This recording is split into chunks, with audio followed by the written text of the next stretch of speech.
we present a history of music. It is 200,000 years BC. Mankind just pulled himself out of the primeval sludge. Sitting in their cave, a mammoth's skin is stretched over a frame and hid with a bone. It is the first primitive drum, and a primitive person to play it. The first drummer. It was good. The other cavemen and women grunted their satisfaction. No, really grunt their satisfaction. Another caveman bores holes in a bone and blows. The first report. It was bad. The other cavemen grunt their dissatisfaction. But melody, once invented, could not be uninvented, except by the Smiths, who were to base their entire career on 2 notes.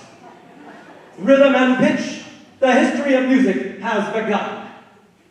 Then came Bach.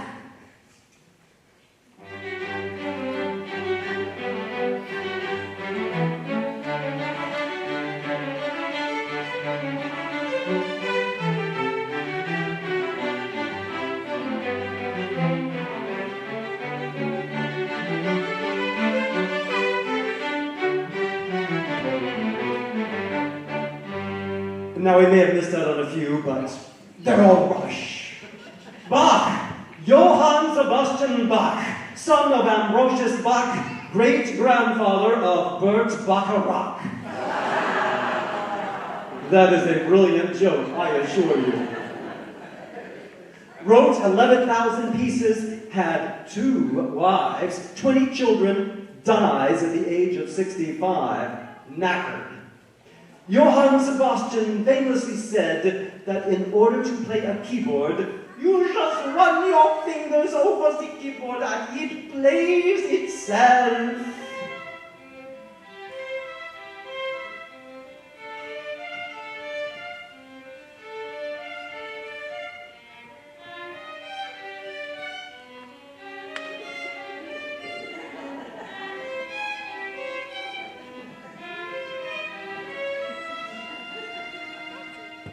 Turns out to be rubbish.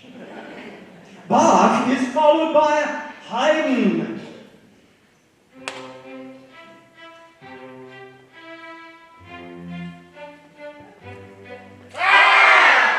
Whose surprise symphony still has the power to shock.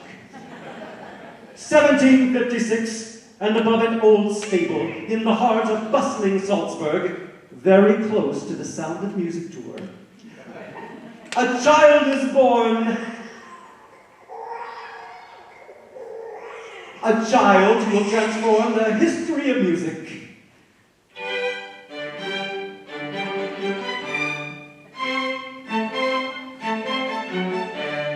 His name is Andrew Lloyd Mozart. The young Andrew Lloyd could play piano at 3, violin at 5, and by the age of 6 had completely unaided taught himself the trumpet.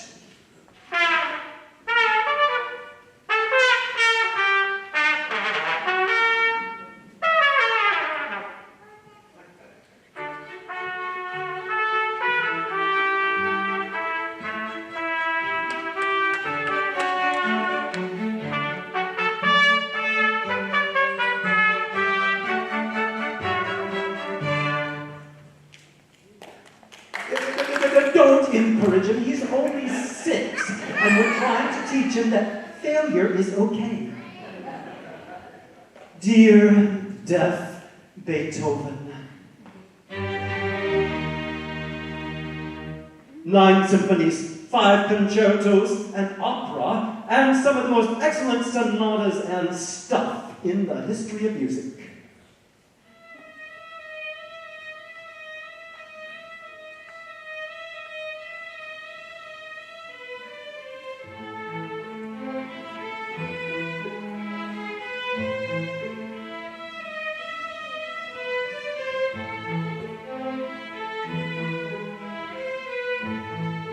But despite all that, he is to be remembered for just one piece. Für Elise, or For Elise, Grade 3, the bane of piano teachers and music shop owners the world over. But is it a trifle? Is it a bagatelle? No. As his last breath left his body, the unmarried, rejected Beethoven was heard to mumble, "It was all for you, Elise, you miserable cow." 1822, Vienna, and Franz Schubert is writing what will become known as the Unfinished Symphony. After 200 years of speculation, this orchestra can finally reveal why.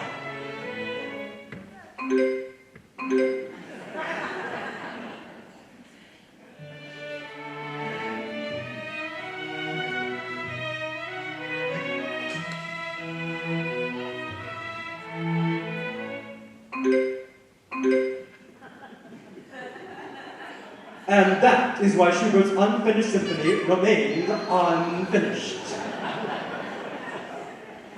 Germany, 1842.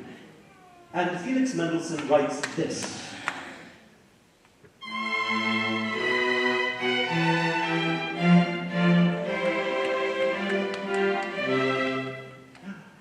Now, take that rhythm and put it in the minor. And what do you get?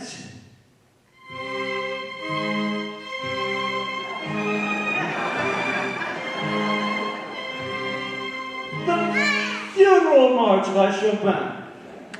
Well, we are also in the midst of the golden age of opera.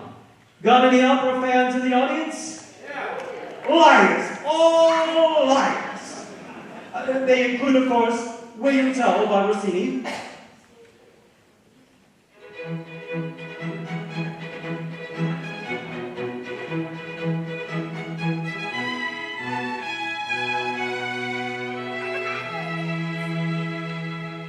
Aida by Verdi.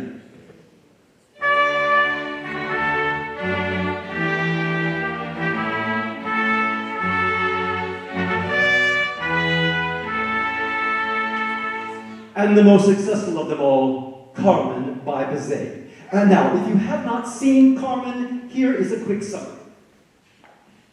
It takes place in Sevilla, in Spain.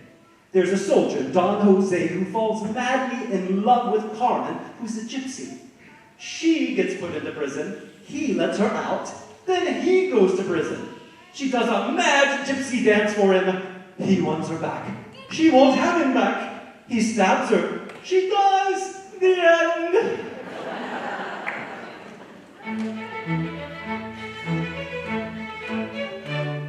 Oh, and there's a bullfight. Meanwhile, in Russia, Tchaikovsky is dismissive about his latest composition, the 1812 Overture, even though it is already #1 in the classic FM Hall of Fame. He famously commented, "What a lot of old rubbish, and my feet have overdone the cannons."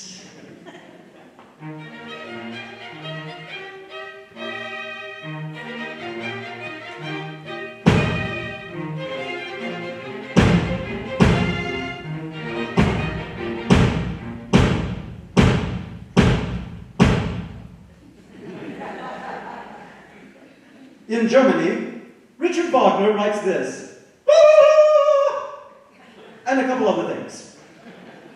Then came the 20th century, and this.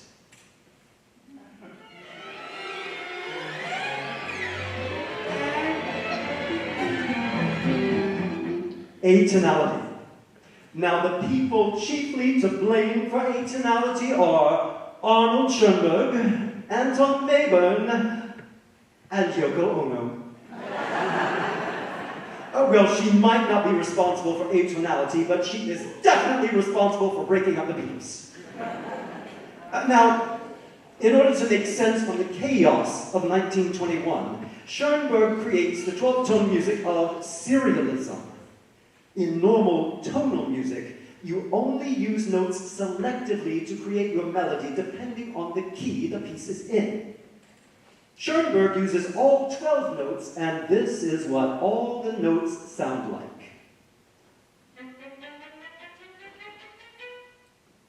Jumble them up in any way you like to create your atonal melody.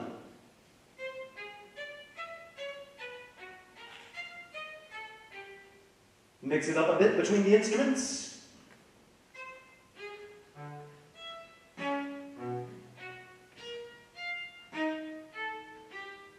A bit faster.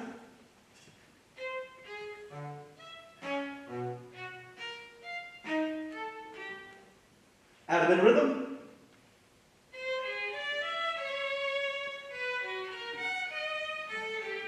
Plus a bit of accompaniment, and what do you get?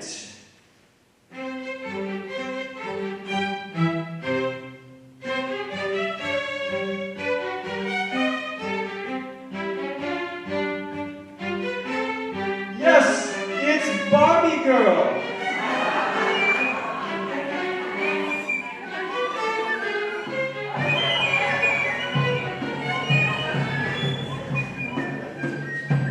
Strip out the tune, ditch the harmonies, and where are you left?